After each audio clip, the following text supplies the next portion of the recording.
Welcome to YQ Academy, SQL Interview Questions and Answers. 1. What is a field in a database? A field refers to a specific piece of information or data that is stored within a table. It represents a single attribute or characteristic of an entity or record in the database. A field is also known as a column or an attribute. 2. What is a record in a database? A record, also known as a row or tuple, represents a complete set of data related to a specific entity or instance. It is a collection of fields that together describe a single occurrence or entity within a table. A record typically corresponds to a real-world object, such as a customer, product, employee, or any other entity being represented in the database. 3. What is table in a database? A table is a structured collection of data organized in rows and columns. It is the fundamental component of relational database management system RDBMS and serves as a container for storing and organizing related data. 4. What are properties of a transaction? 1. Atomicity. Atomicity guarantees that a transaction is treated as a single, indivisible unit of work. It ensures that either all the operations within a transaction are successfully completed, or if any operation fails, the entire transaction is rolled back, and the database is restored to its previous state.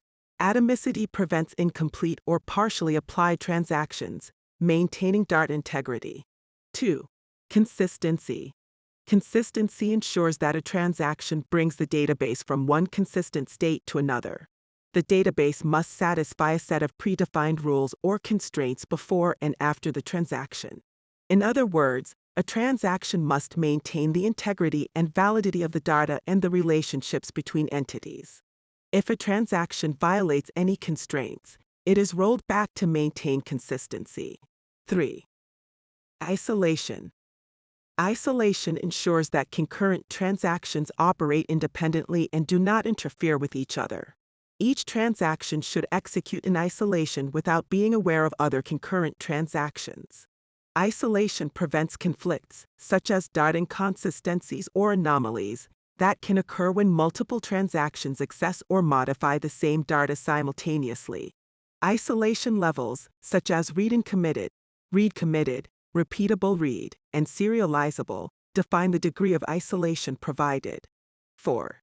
Durability. Durability guarantees that once a transaction is committed, its effects are permanent and will survive any subsequent failures, such as system crashes or power outages. Committed data is stored in non-volatile storage, typically disk or solid-state drives, ensuring its durability. Even in the event of a system failure, the database can recover and restore the committed data to its previous consistent state. 5. What is a database lock? A database lock is a mechanism used by a database management system (DBMS) to control concurrent access to data and ensure data integrity. When multiple users or transactions are accessing the same data simultaneously, locks are used to prevent conflicts and maintain data consistency. 6. What are the types of locks? 1. Shared lock, read lock. A shared lock allows concurrent read access to the data item by multiple transactions. Multiple transactions can acquire shared locks on the same data item simultaneously, ensuring that they can read the data but not modify it. Shared locks are compatible with other shared locks, allowing for high concurrency in read operations. 2. Exclusive lock, write lock. An exclusive lock provides exclusive access to a data item for a single transaction. It prevents other transactions from acquiring shared or exclusive locks on the same data item, ensuring exclusive write access. Only the transaction holding the exclusive lock can modify the data. Exclusive locks are acquired when a transaction intends to modify or update a data item. 3. Intent lock. An intent lock is a higher-level lock that indicates the intention of a transaction to acquire a specific type of lock on a data item. It is used to manage the compatibility of shared and exclusive locks on higher-level resources, such as tables or pages. An intent lock signals the intent of a transaction to acquire shared or exclusive locks on the underlying data items. 4. Update lock. An update lock is a lock mode that lies between shared and exclusive locks. It is acquired when a transaction intends to update a data item but wants to prevent other transactions from acquiring exclusive locks on the same data item. Update locks are compatible with shared locks but not with other update or exclusive locks. 5. Schema lock. A schema lock, also known as a metadata lock, is used to control access to the database schema or metadata. It ensures that only one transaction at a time can modify the schema, preventing conflicts and maintaining the integrity of the database structure. 6. Row-level lock.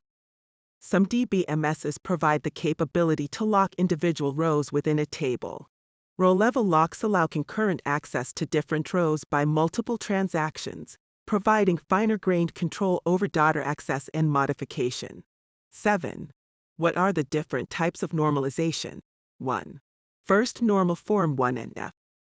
The first normal form requires that each column in a table contains only atomic indivisible values, meaning that each value in a column should be indivisible and not contain multiple values. Additionally, each column should have a unique name, and the order of rows and columns should not matter. 2. Second normal form 2NF. The second normal form builds upon 1NF and requires that the table be in 1NF and that all non-key attributes columns depend fully on the entire primary key. In other words, a table must have a primary key, and all non-key attributes should be functionally dependent on the entire primary key, not just a portion of it. 3. Third normal form 3NF. The third normal form builds upon 2NF and requires that the table be in 2NF and that all non-key attributes columns be independent of each other. This means that no non-key attribute should depend on another non-key attribute. In other words, there should be no transitive dependencies. 4. Boyce-Codd normal form BCNF.